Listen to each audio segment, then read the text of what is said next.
असम सरकार ने गौमांस पर बैन लगा दिया है। सीएम हिमंत बिस्वा शर्मा ने गुरुवार को सोशल मीडिया प्लेटफॉर्म पर एक्स पर इसकी जानकारी दी है। सीएम ने बताया कि फैसला मंत्रिमंडल की बैठक में लिया गया था। अब राज्य के होटलों, रेस्टोरेंट और सार्वजनिक स्थानों पर गौमांस नहीं परोसा जा सकेगा।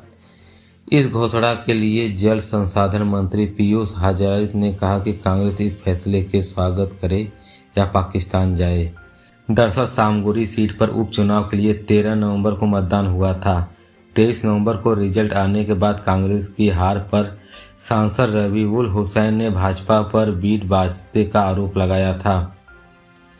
इसके जवाब में सीएम हिमंत बिस्वा शर्मा ने शनिवार को बीजेपी की बैठक में मीडिया से कहा कि वे राज्य में गौमांस प्रतिबंध लगाने के लिए तैयार है, बशर्ते कांग्रेस इसे लिखित में दे। शर्मा ने कहा कि मैं जानता हूं कि क्या कांग्रेस मतदाताओं को गौमांस देकर वह सामगुरी अच्छी तरह से जानते हैं। क्या इसका मतलब क्या है? गौमांस देकर सामगुरी जीती जा सकती है। इसलिए साल सुथरी लोकसभा सीट 10.12 लाख अधिक मतदाताओं के रिकॉर्ड तक जीत हुसैन सांसद बने हैं।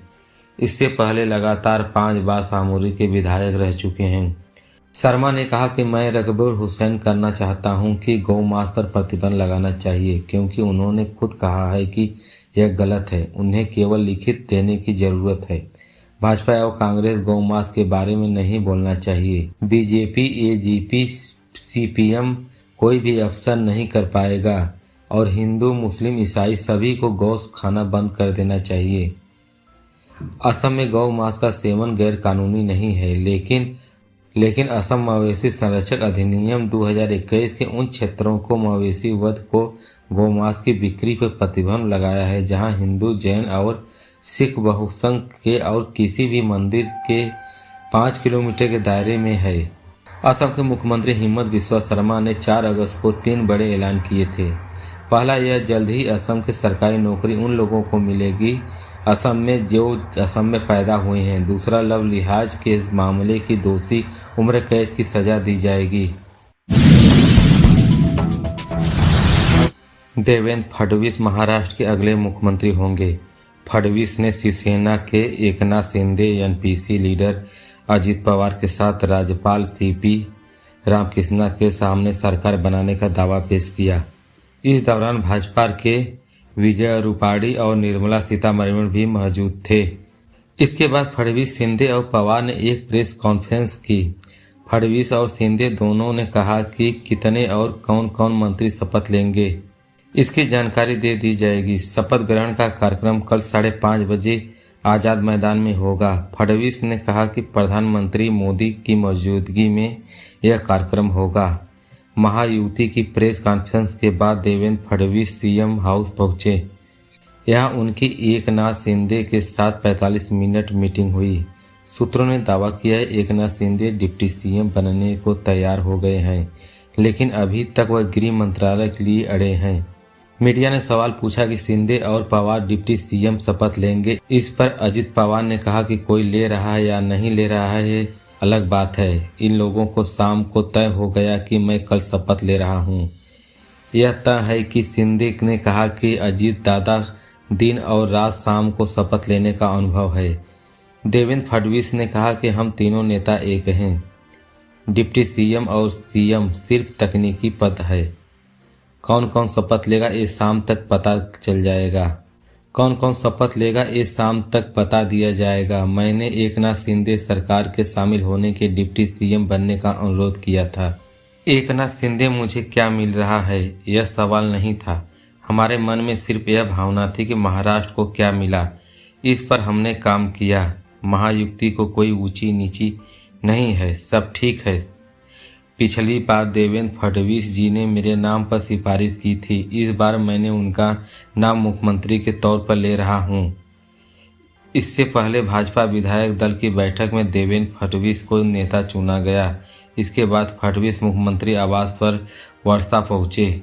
यहां शिंदे पवार से बातचीत की। सूत्रों के मुताबिक यहां मंत्री के नामों का चर्चा हुआ। शाम तक नाम भी सामने आ जाएंगे। देवेंद्र फडणवीस तीसरी बार महाराष्ट्र के सीएम बनेंगे।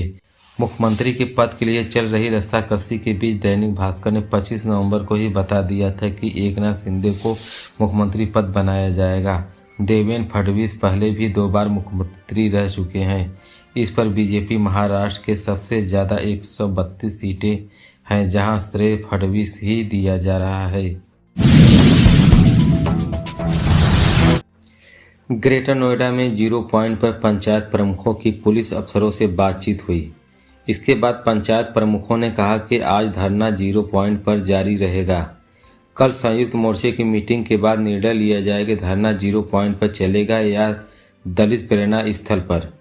ग्रेटर नोएडा के 0 पॉइंट पर होने वाली पंचायत में शामिल होते हुए राकेश टिकैत को पुलिस प्रशासन ने अलीगढ़ के टेम्पल पर रोक दिया। इसके बाद पंचायत से किसानों ने ऐलान किया कि अगर 1 घंटे में राकेश टिकैत को नहीं छोड़ने का आंदोलन होगा। किसानों के विरोध देखते हुए पुलिस ने राकेश टिकैत को छोड़ दिया। राकेश टिकैत वहां से भागते हुए यमुना एक्सप्रेस पर पहुंचे। पुलिस पीछे पीछे दौड़ती रही। पुलिस को डर था कि टिकैत हाईवे पर न बैठ जाएं। हालांकि वह गाड़ी के ग्रेटर नोएडा के लिए रवाना हो गए। सपा भी पंचायत में शामिल हो गई। नोएडा में गिरफ्तार 8 किसान नेता समेत 123 किसानों को पुलिस ने लुस्कर जेल में छोड़ दिया। सुबह 11 बजे किसान ग्रेटर नोएडा 0 पॉइंट इकट्ठा हो रहे हैं। यहां भारी संख्या में पुलिस बैलेंस तैयार किया गया। भारतीय किसान मोर्चा के अध्यक्ष नरेश टिकैत ने कहा कि किसानों की मांग जायजा है, उन मांगों के लेकर संघर्ष जारी रहेगा। भारतीय किसान परिषद के राष्ट्रीय अध्यक्ष सुखबीर खलीफा ने बताया कि किसानों और पुलिस अधिकारियों के बीच बातचीत हुई। निर्णय लिया गया है कि आज की धरना 0 पॉइंट पर चलेगा। कल सुबह दोबारा किसानों की बैठक अधिकारियों के साथ होगी, जिसमें तय होगा कि धरना 0 पॉइंट पर किया जाए या फिर राष्ट्रीय दल प्रेरणा स्थल पर। इसके बाद ओडीएस यमुना प्राधिकरण शैलेंद्र सिंह ने कहा कि तीनों प्राधिकरण के अधिकारी और डीएम एक कमेटी किसानों से बातचीत करेगी। उनकी सभी मांगों पर काम होगा। हम एक चैनल तैयार कर रहे हैं जिसके जरिए बातचीत होगी। आपको रोजाना कार्य प्रगति देखने को मिलेगी। पंचायत प्रमुखों के साथ पुलिस से बातचीत चल रही है। मांग हवाई पावर कमेटी के कल रणनीति पर चर्चा हो रही थी।